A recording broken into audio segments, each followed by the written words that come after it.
salvaging what they can. Somali shop owners escorted out of Motherwell by police, while the next shop is targeted.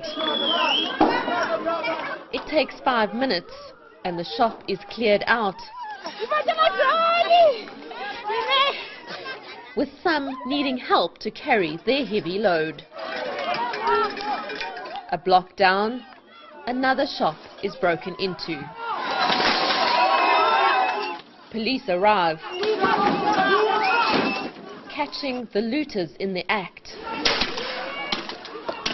Those who can't run fast enough are caught and arrested. Our business is dying. It's only them who are getting rich. They get rich and we get poor. So that's why we are havoking so.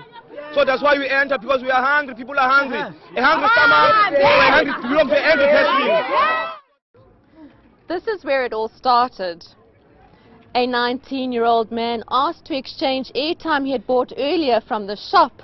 An argument ensued between him and the Somali shopkeeper, who then shot him dead.